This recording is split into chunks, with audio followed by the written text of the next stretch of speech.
With 16.5 miles of track, Severn Valley Railway is one of Britain's top preservation railway lines. Today, Thomas the Tank Engine and friends are running on the line.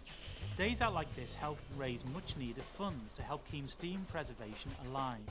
But, as I've already discovered, that doesn't halt the work in the restoration yard. As well as meeting the current and next generation of enthusiasts, I will be helping out some of the skilled volunteers. These dedicated individuals don't just maintain and operate the railway, they make sure the trains are kept in working orders for years to come. It's a lengthy process and often means completely dismantling old units in order to restore them. All these pieces are from this carriage. This is the standard that we're aiming to return everything to. And what wood are we talking about here? That's a mahogany, a teak or a sapele. They're all exotic hardwoods, which is a bit of a shame now because they're outrageously expensive, but in its day when it was built they were dirt cheap building materials. Right. Now this piece here looks like some sort of coding machine. I guess it isn't. No, it's a control unit which controls the dynamo, the batteries and the through lighting of this railway carriage. As the carriage moved along, a belt drove a dynamo which would charge up batteries which would operate the lights. Now the history of this particular carriage, I mean, it seems quite checkered. It is. It's a very old carriage. It was built in 1922. It ran all the way through the Second World War, and then when it should have been scrapped in the 1950s, they chose this and several other old carriages to be turned into camping coaches. The idea was people would go and live in it in the country for a week or a fortnight and use it just like a modern day caravan, a mobile, easy move about home. When the camp coach period came to an end in 1964, the works people at Doncaster had it, and they used it as a sleeping and messing carriage while they were doing a lot of work on the East Coast Main Line. And that's where you got it from? No, again at the end of that job it should have been scrapped, but a publican bought it and he wanted to turn it into a breakfast room to extend his pub. He thought he was going to have an easy, cheap time with the planners, and unfortunately ran into big problems, so he sold it to a friend of his at another pub, and that's where we bought it from. Both times it wasn't on its wheels, but both times it moved, the wheels went with it. So we're now lucky that it's back on its wheels and back on the track. Once restored, the carriage will contain its original 4 first and 4 third class compartments. The compartments will be authentic, made out of rare teak, which was luckily ordered before prices rocketed. Is anything that needs to be done on the outside of the carriage? Yes, we're doing a lot of painting on the outside at the moment. Just painting, that seems quite easy. Yeah, it is quite easy, but we have to scrape it right back to the bare metal because it has to be checked to meet modern day safety standards because it's going to run on the main line of this railway. Every preservation railway has to meet stringent industry safety standards. Severn Valley was no exception, and even during restoration, every care is taken to meet the criteria. You can see from all the corrosion here, this is why we have to strip it right back to the bare metal to check that there's enough here for it to run on our railway. Dorman, Long & Co built this and they were so proud of it they actually rolled their name onto it. It's a very strange section, it's called a bulb section under frame. It's also not riveted, it's got a queen post and truss rod construction. So what's the job of those two? Well, this is to strengthen the underframe and to stop it flexing as it moves up the track. 60-foot long carriages were very new in 1922 and they fully expected them to collapse in the middle.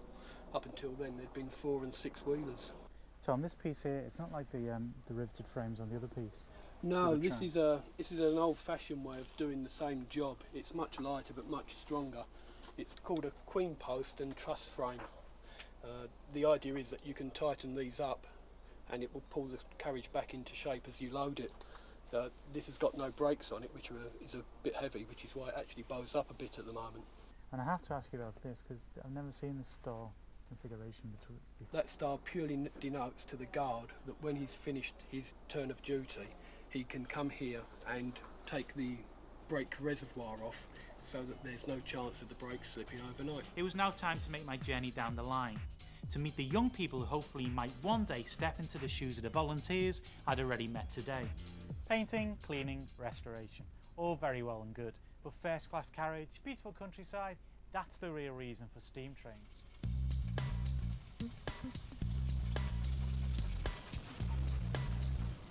It's easy to see why Severn Valley is such a popular destination. Passing through 2 counties, the hour-long ride takes you through some of Britain's most picturesque villages, from Kidderminster at one end to Bridgnorth at the other.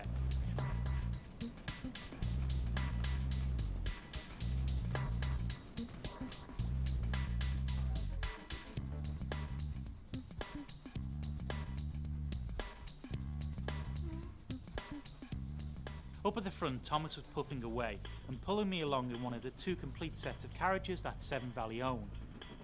Over the years, they've chosen their large collection of rolling stock carefully, accurately reflecting an era from 1914 right up to the 1960s. Arriving at my final destination, I follow the crowds who are flocking to ride on a special guest, Toby. This is a purpose-built machine for Toby the tram engine. Basically, it's an old custom that's been converted under licence from Brit-Oldcroft to fulfil the purpose of Toby the tram engine. And what does it actually consist of? It's an old custom chassis with a modified Ford engine and a purpose-built cab and woodwork to look like Toby. And what do the kids think about it? They love it, they love it. Even today, the response from the kids is absolutely phenomenal over it. Now you say the kids really like it, and a lot of the guys who work on the railway are quite old. Who's the next generation going to be? That is who we're trying to promote with, Thomas. We get them interested in railways now, and then hopefully it'll breed even comfortable in their breeding, and they'll want to come on the railway. So the fact that they like this sort of cartoon characters, the toy characters, you think that'll get them interested in the railway? And that's tomorrow's railway. Toby was hired from the Battlefield Steam Railway and was a purpose-built vehicle for special days like this. Neil, tell me how it actually works. Well, basically, Toby's got 4 controls. There's a reverse, forward and neutral lever there, which gives us the direction. Here we've got the 3-speed gearbox, which gives us 3 gears in forward or reverse. First gear maximum speed is approximately 3 miles an hour. Then about 5 miles an hour in second gear, going up to about 10 miles an hour in third gear, and that's the same for either direction. This one here is the handbrake, which we use for stopping Toby when we're going in either direction. And this here is the regulator, which gives us the speed for the engine. It's a 4-cylinder Ford engine, which gives us about 48 horsepower. And what's this very valuable and interesting The most important one here is the horn. And where's the engine from? Was it made specifically for this? This type of engine, they did 3 different versions of it. One was for a tractor, one was for a lorry, and one was a multi-purpose engine which drove compressors and generators and things like that. Are you happy driving this one, or would you rather be driving Thomas? Oh, definitely. The steam engine would win every time, but as a next best, this is good enough. Are there any young children who probably see you today and want to follow in your footsteps, do you think? Yes, sometimes there are lots of questions and people are very interested in joining. I've got 2 sons who are very keen and help me out quite a lot. Well, it sounds like Rob had got his lads bitten by the bug, but what about all the other youngsters and parents who have come to the railway today? Can I ask you why you came here today? The kids really love seeing the steam train. It's been wonderful. You've had a great time. Have you had a nice day today? Yeah. What is it about the trains that the kids like? Boys are just mad about trains, aren't they? I like trains. When you get older, would you like to be a train driver? Yeah. You wouldn't like to be a guard who waves the flag?